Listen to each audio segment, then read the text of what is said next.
سے جو نہایت مہربان اور رحم والا ہے۔ محترم ناظرین، سوچئے، ایک ایسا بادشاہ جو ظلم اور جبر سے نہیں بلکہ حکمت اور انصاف سے راج کرتا ہو، ایک ایسا حکمران جو طاقت دکھانے کے لیے نہیں بلکہ قوموں کو محفوظ اور ان کے حقوق کا پابند رکھنے کے لیے حکمران ہو، ایک ایسا بادشاہ جس کا فیصلہ نہ صرف قوموں کو روشن کرے بلکہ ان کے لیے رحمت کا سبب بھی بنے۔ جب رسول صلی اللہ علیہ وسلم سے لوگ پوچھتے ہیں کہ ذی القرنین کون تھا، تو اللہ فرماتا ہے، میں تمہیں اس کا واقعہ سناتا ہوں۔ یعنی یہ کہانی صرف افسانہ نہیں بلکہ وہی حقیقت ہے جو قرآن میں بیان ہوئی ہے۔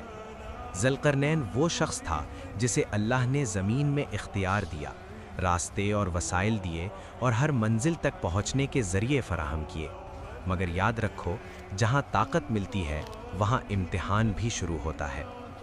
پہلا سفر سورج کے ڈوبنے کی حد تک تھا۔ وہاں ذی القرنین کو محسوس ہوا جیسے سورج کیچڑ بھرے پانی میں ڈوب رہا ہو۔ وہاں ایک قوم رہتی تھی اور اللہ نے اسے اختیار دیا کہ چاہے تو سزا دے، چاہے تو رحمت کا راستہ اختیار کرے، اور یہی وہ لمحہ تھا جہاں اصل بادشاہ پہچانا گیا۔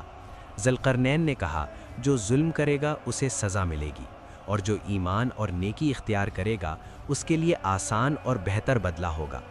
یہ جملہ چھوٹا تھا مگر اس کا وزن بہت بھاری تھا۔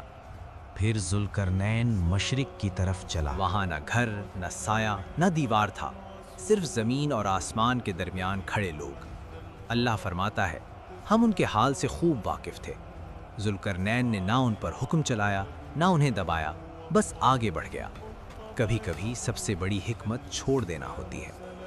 تیسرا سفر دو بلند پہاڑوں کے درمیان تھا، جہاں لوگ مشکل سے بات سمجھتے تھے مگر ان کی آنکھوں کا ڈر سب کچھ کہہ رہا تھا۔ انہوں نے کہا، یاجوج اور ماجوج زمین میں فساد مچاتے ہیں، لوٹ، قتل اور تباہی۔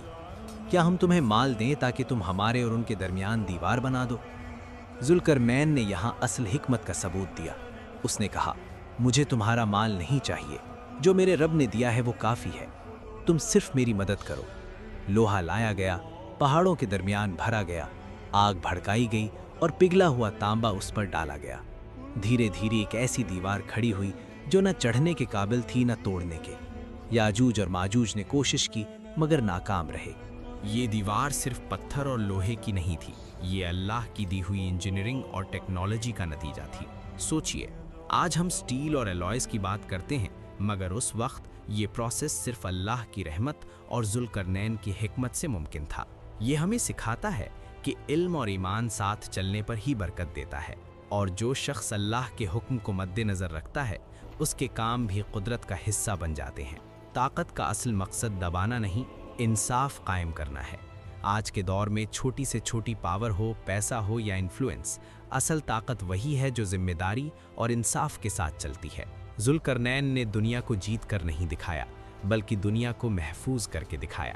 اور ایک گہری اسپرچول بات، اگر اللہ نے ایک شخص کے ذریعے دنیا کے ایک حصے کو محفوظ کیا تو کیا وہ تمہارے چھوٹے مسائل، تمہاری بے چینی، تمہاری پریشانی کو حل نہیں کر سکتا؟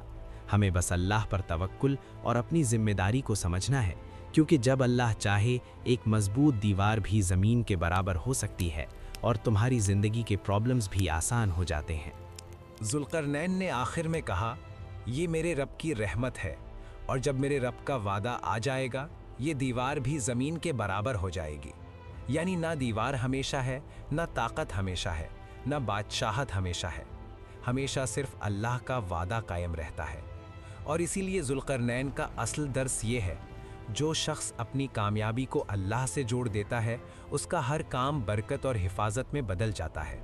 اگر آپ کو یہ ویڈیو پسند آیا ہو تو چینل کو سبسکرائب کریں، ویڈیو شیئر کریں اور کامنٹس میں ضرور بتائیں کہ آپ اگلا واقعہ کس ٹاپک پر دیکھنا چاہتے ہیں، یاجوج ماجوج، گمشدہ قومیں یا قرآن کے اور پراسرار واقعے۔